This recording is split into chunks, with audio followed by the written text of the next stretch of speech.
Further, we could map the MST maybe more than where 2 to 6% drop in the at 12 to 20 kilometer in knowledge.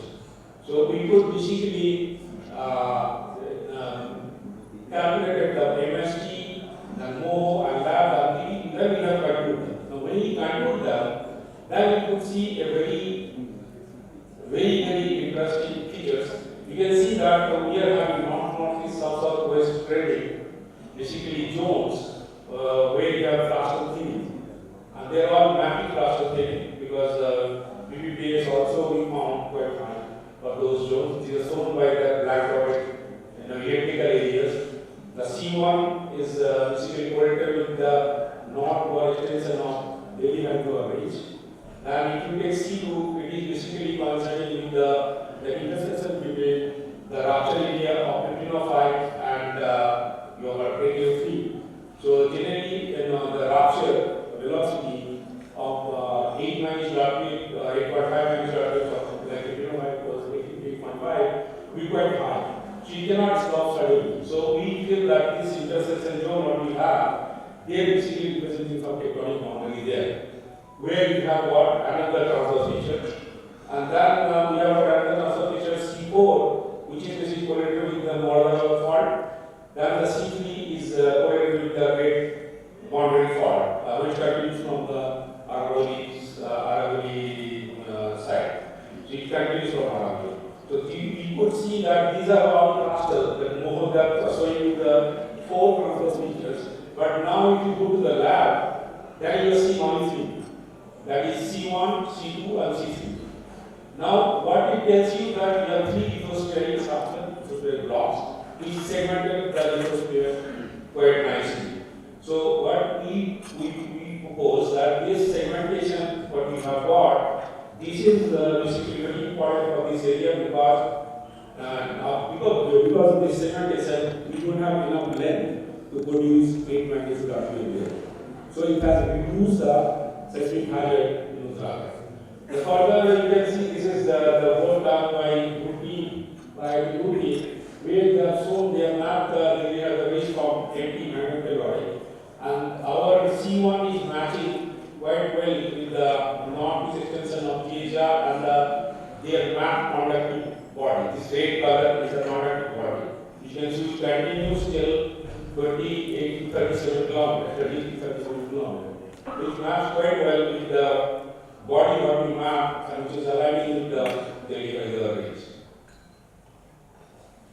Okay, so this is the significant finding what we have from the first part of our work. This area is segmented, so we propose that this area would not basically produce more than M7.5. We might produce up less than M7.5. It has reduced the hazard for Uttarakhand. Now, as I said, that I will be showing you some snapshots results of our study on the 7th February 2021 rock slide event. So in this picture you can see that each, like Davis Low would have a signature, Eastern Uppeak would have a signature, Tectonic Uppeak would have a signature. So all would have different signature. Like rock falls, you have a different signature. So glacier sliding noise also have a different signature. So basically we are looking at those signatures from our broadband data. Here I have shown you that that this is your broadband stations, and then I am showing you the different signatures from regional earthquake, then Rockford, then Davis Low, and the right side we have got the spectral seismogram. So there are all spectral seismogram. You can see they have got all different signatures. So they can have different signatures. Now for what we have seen for the 7th February 2021 Uttarakhand alert case, we could see 3 very clear pictures. You can see that you have seismogram and below that you have a spectral seismogram. You can see first you have rock slide, then you have mass flow, and then you have flood. So we have basically seen these 3 phases. So we have basically seen that the rock slide phase, then you have mass flow, then you have flood phase. Okay. So we could basically calculate the velocities and the displacement at different places, and we could basically demonstrate that we could model this kind of signatures. So what you can see that rock failure took place at 4:51, 4 hour 51 minute. Then rock slide. Initially it was just slow failure, a small slow failure. Then you had the rock slide, that was the landslide. The whole rock body, 27 into 6 meter cube, came down. And then it led to the flood flow there, one slow flood flow there. So this you can model. The first one you can see the rock detachment, that is a small slow failure, that is a detachment. Then we have the major one, that is the rock slide impact. So which is basically model using the single source inversion model. So you can see the maps very well. We have shown here two stations, Auli and Gorna. You can see the maps very well. Okay, they are matching quite well. And this we have done for almost 12 sites. And they usually rank us from 0.808 to 0.15 hertz. And that fits quite well. This is the detachment event, and that includes the landslide event. You can see they are matching quite well. So our model is quite good from this fit. Good fit, you can say that. And here, what we have done, we have basically completed the Asian arc. So basically rock slide phase, and then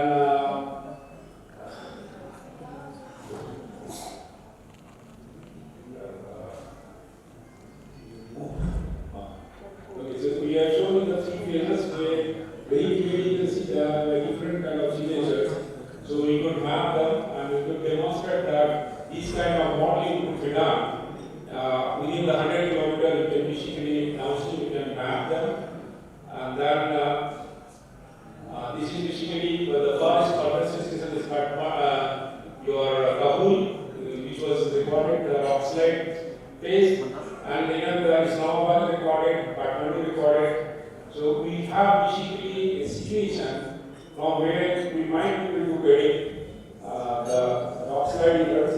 So that's what we propose here. Again, I have shown the same thing. So basically, you can see three phases very clearly mapped for 4 stations here. Okay, and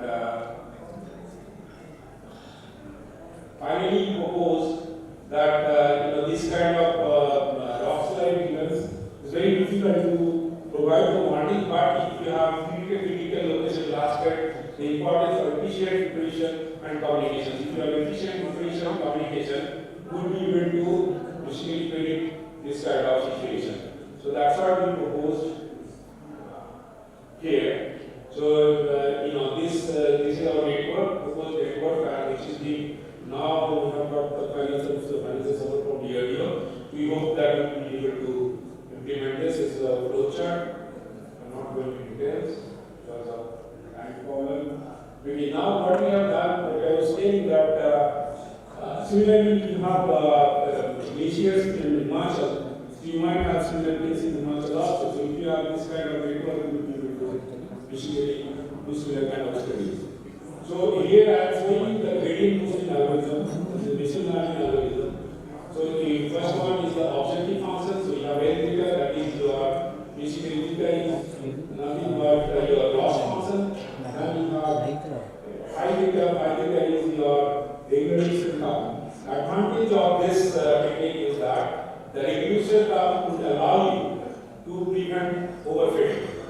Okay, so if you can, and then further you can see the objective function expression where you have xy square term. So we have basically used the Taylor series there. The same Taylor series second term is also included. And W50 is the weight function. So for this method, you will allow you a very good convergence. Here we have applied this method. You can see the training data of 70% we are using data here. So our data has got PGA data, that means it has got movement magnitude, it has got focal depth, it has got basically DS measurement, and we have then applied the machine learning execute technique, and you can see the training data has shown 94.4% maps, and whereas stage data, the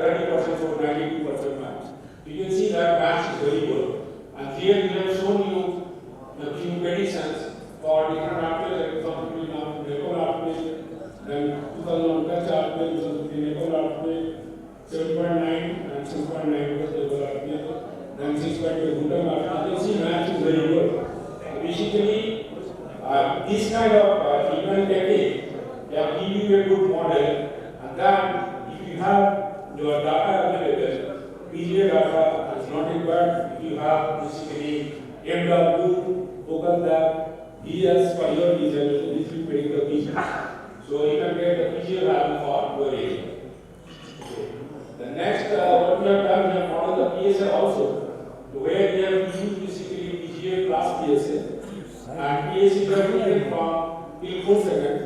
And you can see the predictions are quite good from this feature. And this is our input values are the scale R, this PGA and PSA at 20 parts, it is 0.52 per second.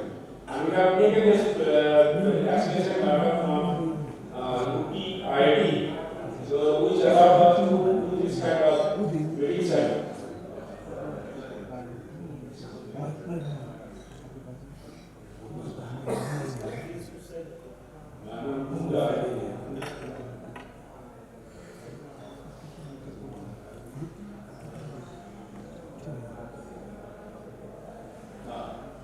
Okay, so here what I have shown that the prediction from our ML execution model, you can see that our model is basically the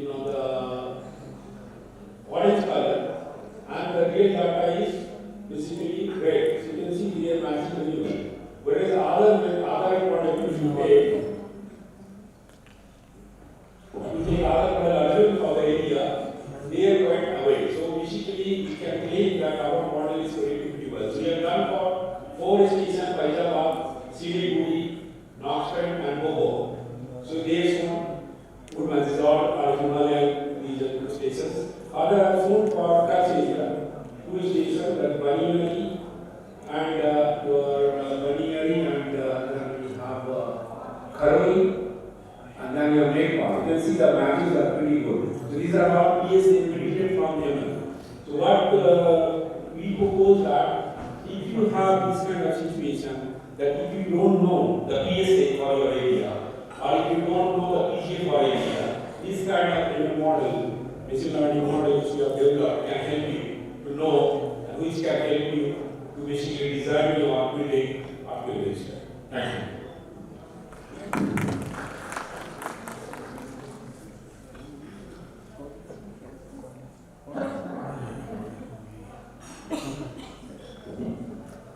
Thank you, Dr. Pradip, for excellent presentation of a lot of work done in Uttarakhand and that can be taken over by people in Shimla for Himachal Pradesh. Question and answers will be taken in the last tomorrow when the session is ending tomorrow. Now, we request Dr. R.G. Perumal, who is scientist F, and is a field person, has done a lot of work on neoelectronics. His topic is geological and neoelectronics and its control in landform development in Himachal Pradesh. A very interesting topic. Dr. Perumal, please. I think I'm better here. Sure. Your choice.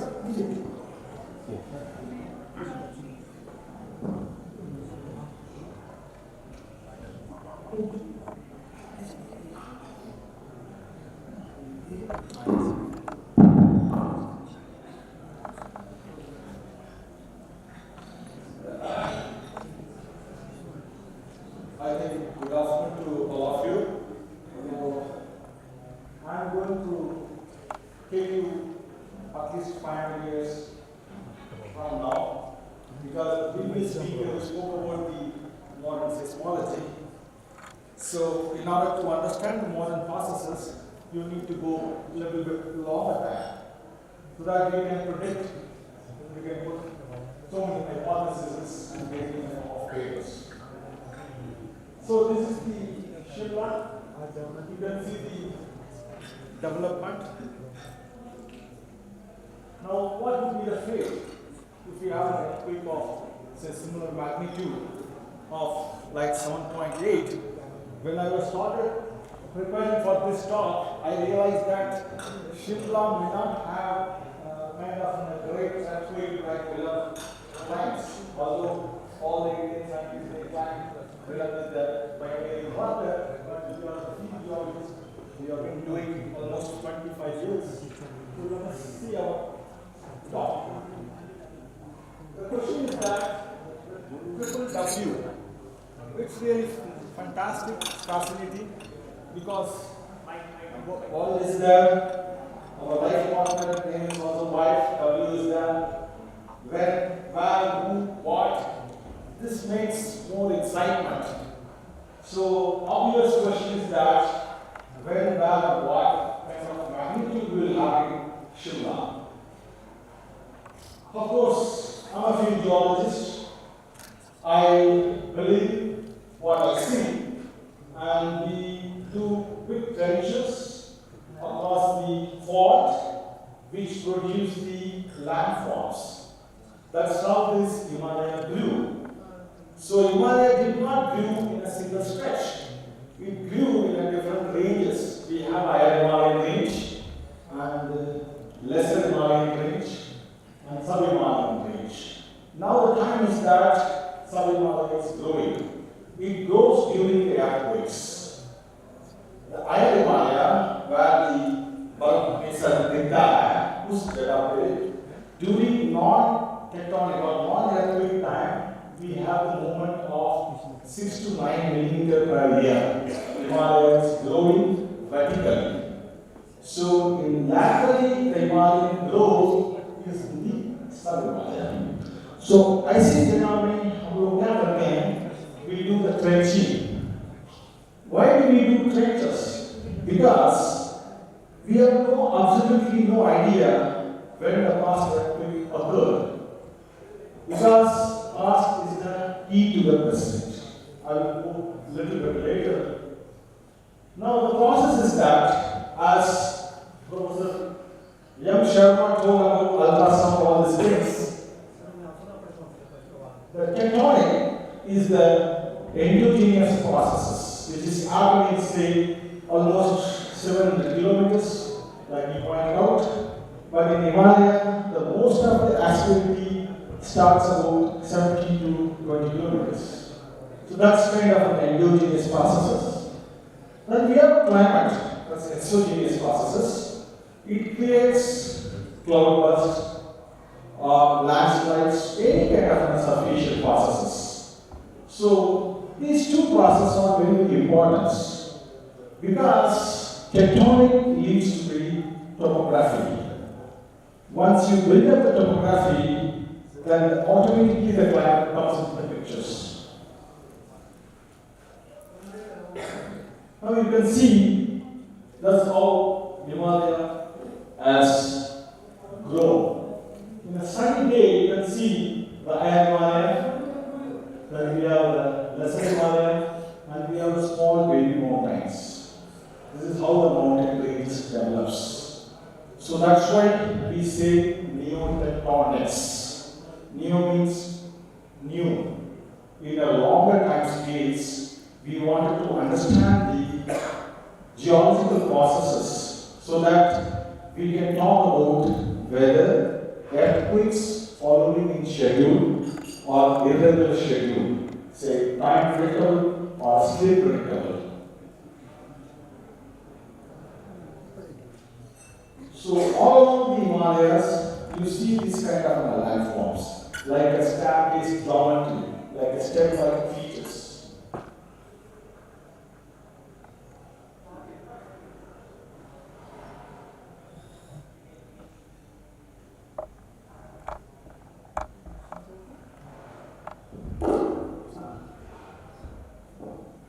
Okay.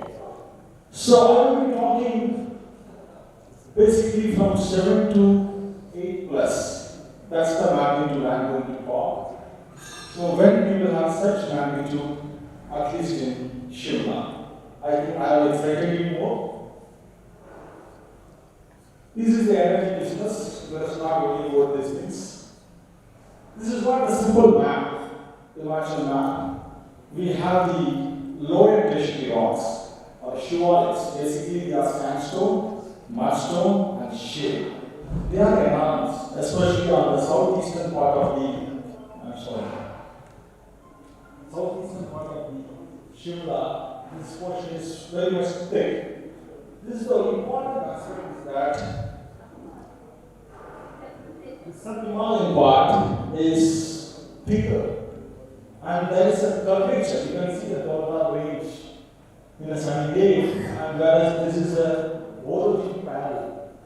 Most of the activities are here, and I will give a conclusion last where is the safe place to erect your infrastructures. And this is a simple map from the Muzaffarabad, Kashmir, all the way to Morbi Hills in Nepal. This is the place we have the spectacular geology and also the structural component is there. And this is the colorful map. You can see again, this is the Kangra regions, and this is the Ropar Manali lineament map way back in the early 60s. And this is what the clear-cut picture suggesting that this area has a larger amount of shivalic and lower tertiary rocks are there. And this is the Ropar lineament we have.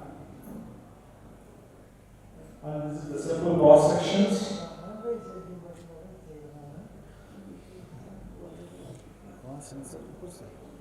Okay.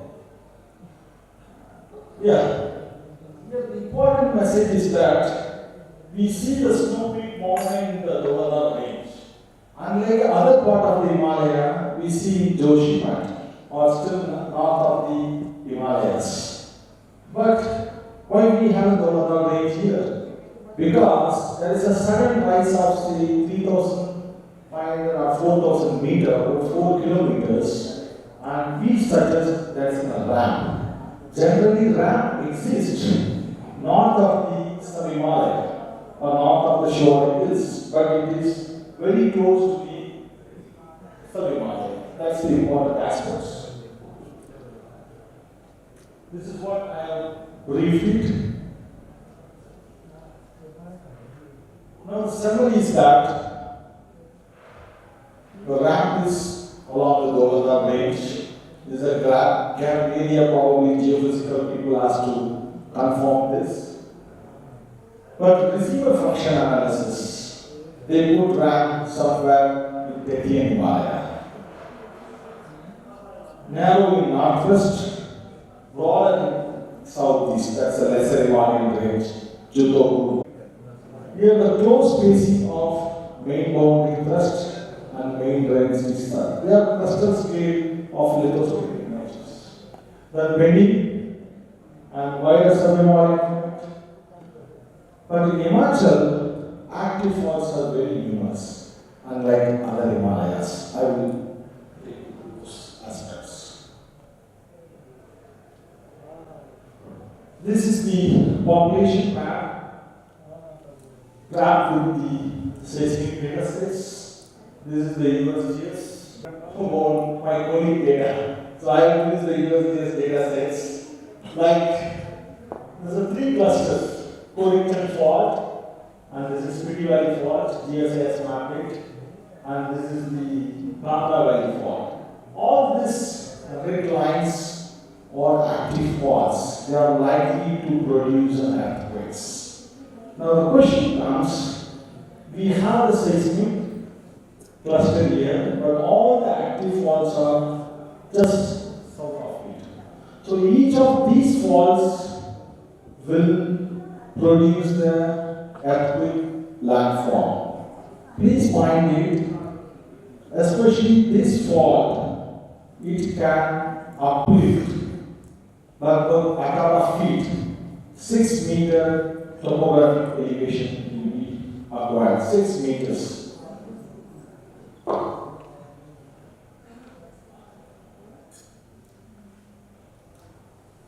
So where we get earthquake, especially the south of this seismicity, especially this Dollar range, all these places, more vulnerable for ground technological changes and the things. So this is what the historical earthquakes have 2005 earthquakes. This script, I think Mandala showed this. Okay, now, as I said previously, since we have a bunch of active faults, we should know how much energy is being released. There is no instrumentation exists to quantify how much energy is being released. The only earthquake geologists, we are the bridge between the modern seismology and the paraseismology. We need to know how much energy has been released. So this is what the figure. It all releases roughly 1 millimeter per year. All these active faults. And the frontal fault has released almost 6 millimeter per year. To understand the last great earthquake, we required several trenches since almost 2003-04. But it's not quite big numbers, but still there are many number of trenches is required. I will be addressing the gap area at the end. You can see these are all yellow rectangles. That's high, that is in Bihar, in Punjab, and Batu, border between Himachal and Punjab. Chandigarh, Panchkula, Kauham, and Rampur. It's commonly, generally speaking, called as mine. Anyhow, the concept is very simple. We have the earthquake surfaces, any playground. You just do the deformations in the form of an earthquake. You are uplifting, that's called the scar, and we try to excavate a trench. We do dating business and we come to know how much sleep has been released by a particular earthquake when this earthquake occurs. That's the point. So let's talk about the central seismic gap. What are trenches in Himachal has given a result. I'm going to take this part, especially Batu and Meherpur in Sohandu.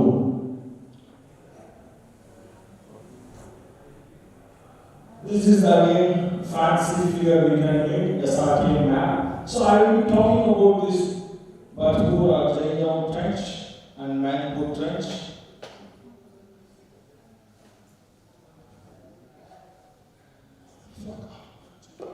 This is in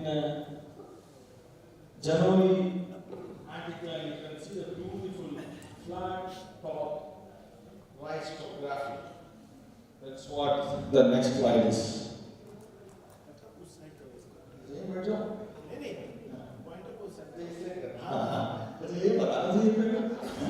ये flat rice topography है करीब 200-300 metre के ऊपर है generally हिल habitat के ऊपर. So this is the Cartosat stereo pad, and I want to emphasize one thing. We have the surface uplift, 4 to 5 meters and 15 meters. That is the orthometric differences between this and that. So that's the vertical throw produced by an earthquake. Now we do not know whether this was result of one earthquake or multiple earthquakes. Okay, so we do trenches, then we will come to know that.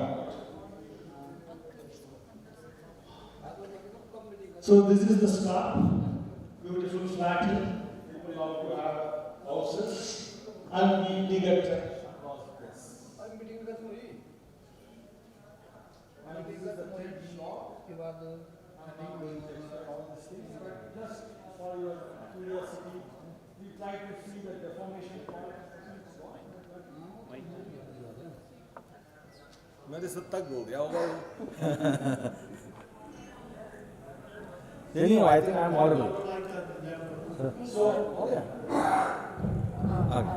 बंद हो गया था. तुम call कर इतना बड़ा voting होना चाहिए. ठीक है. So basically, the deformed unit, bit of some age, Undeformed even because of age. The age difference between undeformed and deformed, that is the time where they have been happened. So, this is another trench. We have done the Matkur. These are all the natural exposures. You can see that all the structures in Sohanpur in Himachal, the N verging towards Sohanpur. You can see the beautiful such kind of pictures on many valleys. And this is all the big trench we mix. And this is the small scar, we dig the trench. And this is the pictures. This is about 2 meters scar. And these are again pictures. Okay, let us know. So we had an earthquake in Himachal sometime in 1344. 1344. We don't have 50 more fire. So these are all many streets. This is the conclusions. In fact, this 1344 having a rupture length of 225 meters. So earthquake potential. So eastern segment and western segment. What we have done, we use geodetic motion rate. We know that when the past earthquake occurred, assuming that the steady state deformations, then we direct our slip what we deduce from the paraseismology or earthquake geology. Then we try to talk about this much amount of energy is due. If you see this, you will find 6.5 meter is due in the western segment of the Himachal Pradesh. That means Chamba and other areas. And the 10.8 meters on the eastern part. So this is what the earthquake potential energy. So you can have a very safe infrastructures just north of the Dollar ranges. The topography and everything is conducive, but this statement may not be same for the Uttarakhand parts.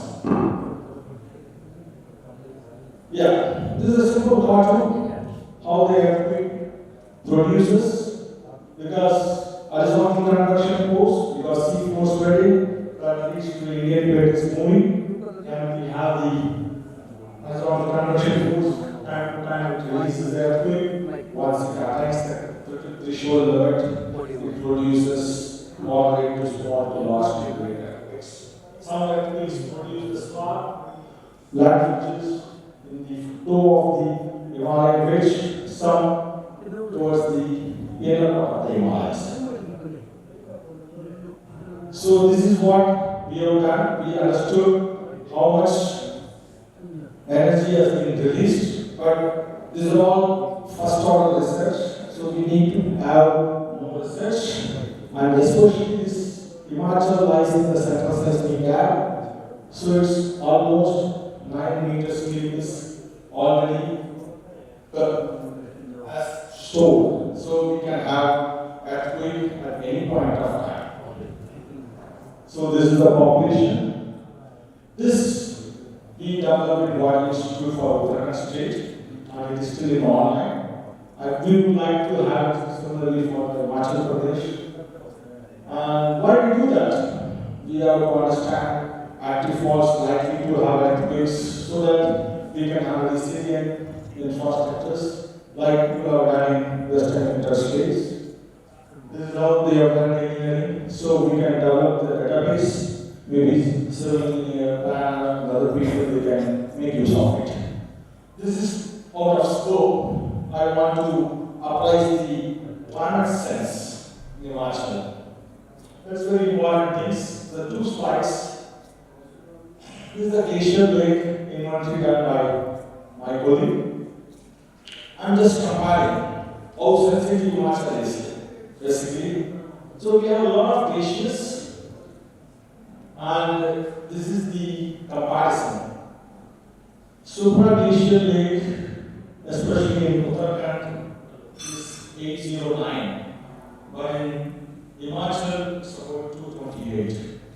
So the meaning is that the glaciers here is not all having any sensitive to its climate scenario, because it lies in a different latitude. Although we did not receive a snowfall in this year in Shimla, this is a positive aspect of Himachal Pradesh. We don't have so much ablation areas because of the solar installations and other in a different latitude. So I think that's the good news. So most of the infrastructures can be erected north of the say Dollar Range, maybe in Tanzania, this area. And that all know that we can't stop earthquake. It's a natural processes. Even landslide is also natural processes. So what we can do? We have to enforce strict rules. Although I was there in NTT in Kerala, but we all talk. But as to state offices, you implement. You have to compromise with many things. I do understand your limitations, but when you want to embark some kind of societal buildings, at least you should take care of that. Some important information, basically, any kind of activity you do, probably you should consult geologists or geoscientists. Hey, whether we can have infrastructure here or not. It's a courtesy call, basically. He can give you some free advice. Because all people think that my science is big, oh, your science is big. It's not like that. It's a togetherness to achieve better goal. This is what very important. And I don't have anything to say, trouble.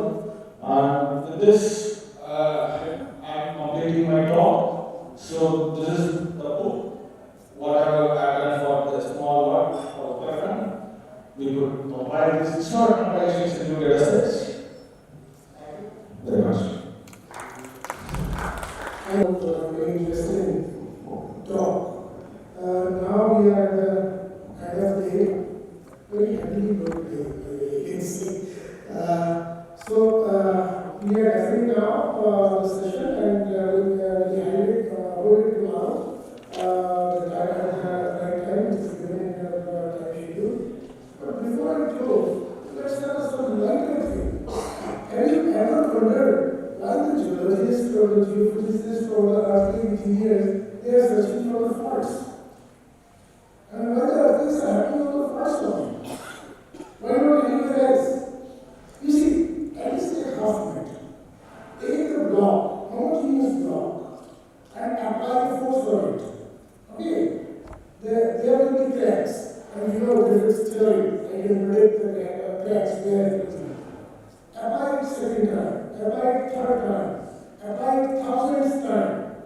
When you have applied it 10 times, it will have lot of cracks, some small, some very big. Now I am applying the force n plus 1 time. Then where is the preferential location where this stress will be released? The largest crack. And that is what happening on the earth. The earth is now having lots of cracks. These are the faults. The tectonics is active. Now where is the preferential location where the energy will be released? And that is the fault itself. And therefore, larger the fault, larger the earthquake.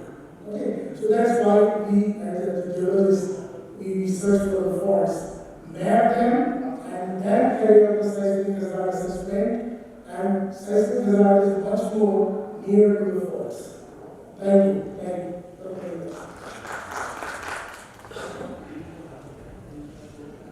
Thank you, sir. So we will now break for a day, and we will resume tomorrow morning. And we continue with the session from 10 o'clock.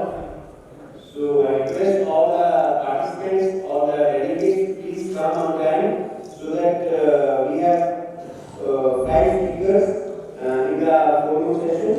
Then after that we have a session on bylaws, building bylaws. So in that we have 3 speakers, CBRI, then retired chief architect, then from NIT Chemical. They will be talking on the building bylaw and construction practices. So I hope the session will be interesting for all the persons who are involved in the construction activity like PCB, PWD, UD department. So then we have a validity session which will be chaired by Working Chief Secretary Himachal Pradesh and other secretaries hopefully. So I request all the participants to please don't miss the session because Chief Secretary will be there for the whole day in the tomorrow also. So today now we break for the day, and if there is anybody who wants